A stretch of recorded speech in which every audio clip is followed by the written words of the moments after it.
The early morning mist clung low over the broken tree line, softening the jagged outlines of a battlefield that had long since lost any resemblance to peace. Somewhere beyond the haze, the low rumble of engines began to grow a sound both unfamiliar and ominously distinct. It wasn't the grinding advance of armored vehicles or the distant whistle of artillery. This was faster, sharper motorcycles. From a concealed position overlooking a narrow dirt approach, a sniper from Ukraine's Azov Brigade lay motionless, his body pressed into the earth, his breathing slow and deliberate. Through the scope, the world narrowed into a tight circle of clarity. Every branch, every flicker of movement, every shifting shadow became part of a silent equation: distance, wind, timing. The motorcycles came into view in staggered formation, dark silhouettes, weaving through the terrain with surprising speed. This was not a typical assault pattern.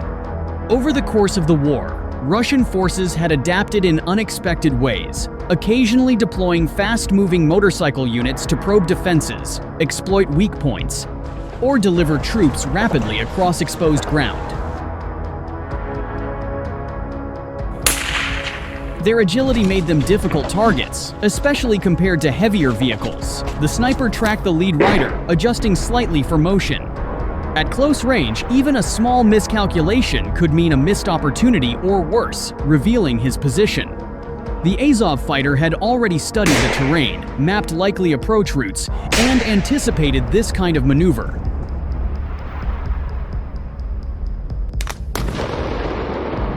What seemed sudden was, in reality, something he had prepared for. The first shot cracked through the stillness, barely audible above the rising engine noise.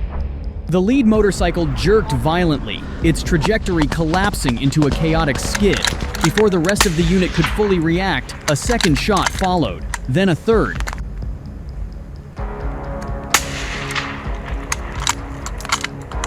Confusion rippled through the formation. Motorcycles veered, some accelerating in an attempt to break through, others swerving for cover that barely existed in the sparse landscape.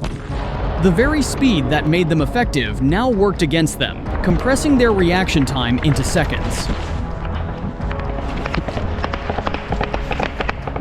The sniper remained disciplined. No wasted movement, no unnecessary shots. Each trigger pull was calculated, timed between breaths. Around him, other Ukrainian positions began to engage, the isolated crack of precision fire giving way to a broader defensive response. What had begun as a rapid advance quickly unraveled into a disorganized retreat. Within minutes, the sound of engines faded as abruptly as it had arrived. Smoke drifted lazily over the dirt path, and the silence returned fragile, temporary, but unmistakable. For the sniper, there was no sense of triumph, only a quiet confirmation that preparation had met opportunity. Encounters like this illustrated the evolving nature of the conflict, where unconventional tactics were met with equally adaptive defenses.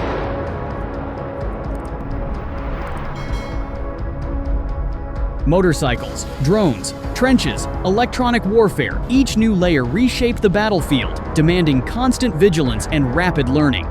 As he carefully withdrew from his position, leaving behind no trace, the sniper understood that this was only one moment in a much larger, ongoing struggle. Tomorrow, the tactics might change again. The terrain might shift, the enemy would adapt. Shifts to infiltration tactics to bypass Ukrainian defenses. Russian forces are abandoning massed meat grinder assaults in favor of small group infiltration, a move Western analysts warn could be more difficult to detect on the modern, transparent battlefield. The Russian military is increasingly moving away from large-scale infantry assaults toward more secretive tactics to overcome Ukrainian defenses. According to a report by The Telegraph, the previous strategy of sending waves of soldiers into heavy fire, relying on numerical superiority, resulted in massive losses with minimal territorial gains.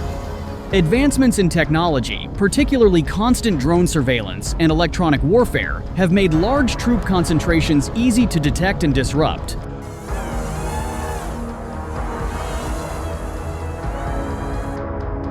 In response, Russian units are now forming into much smaller groups of 2 to 4 people.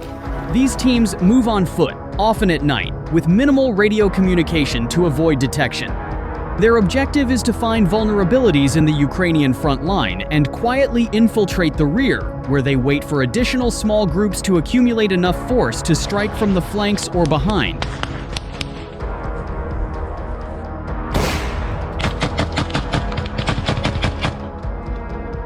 A senior fellow at Chatham House describes this as an evolution necessitated by the transparent battlefield, where threats are identified almost instantly.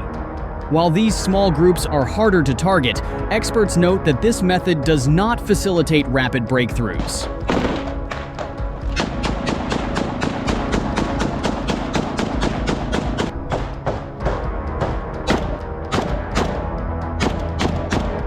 An analyst at the Ukrainian Strategic Security and Cooperation Center emphasized that it is impossible to break through a full defense with such small teams. Rather, it leads to slow, localized advancement at a high cost of personnel per square kilometer.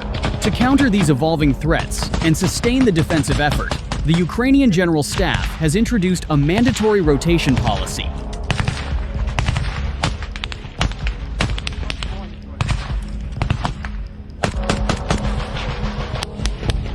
Under a new order from the Commander-in-Chief, infantry soldiers are to spend no more than 2 months on the forward edge of the battlefield to prevent exhaustion.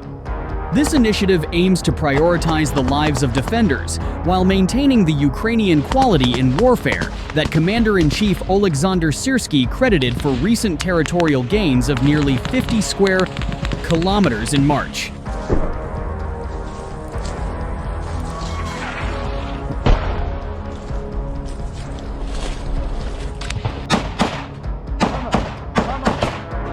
What looks like open countryside in southeastern Ukraine has become a lethal grid of cameras, flight paths, and split-second decisions. In a Kyiv Post frontline report, drone crews describe a war where survival depends on staying unseen and where even distance offers little safety.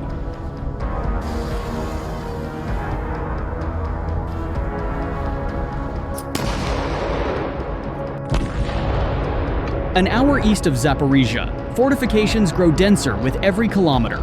Trenches, checkpoints, and anti-drone nets line the road as crews move toward concealed underground positions. From a dug-in shelter, a reconnaissance team from the 423rd UAS Battalion launches fixed-wing drones to spot Russian positions, movements, and shelters. "We're not bombing. Not today," one operator Bob told Kyiv Post.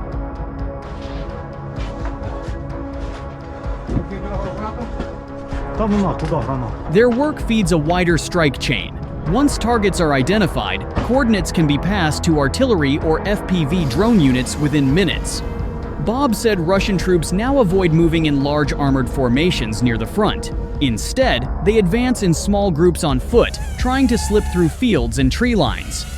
It's a slow, arduous way to advance, humanly inefficient, but effective nonetheless, the report said. Bob estimated that of 100 Russian soldiers sent forward, only around 20 reached their destination. "This is madness," he said, describing how both survival and timing now depend on drone battery cycles and blind spots in aerial coverage. The report says the danger zone has widened sharply. Areas once considered relatively safer can now be reached by FPV drones far from the line of contact.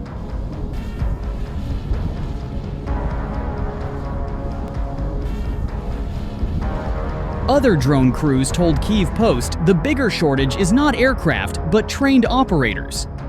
"We need more eyes in the air," Bob said.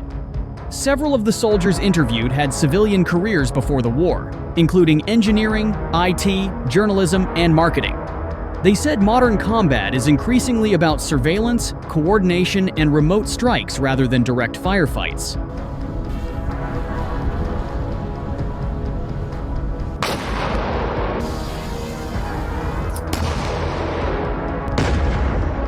Another operator, Zhykik, said he sees no near-term end to the war and expects a long confrontation unless Ukraine adapts faster. Never know when it will come to your country. You always need to be prepared, he said.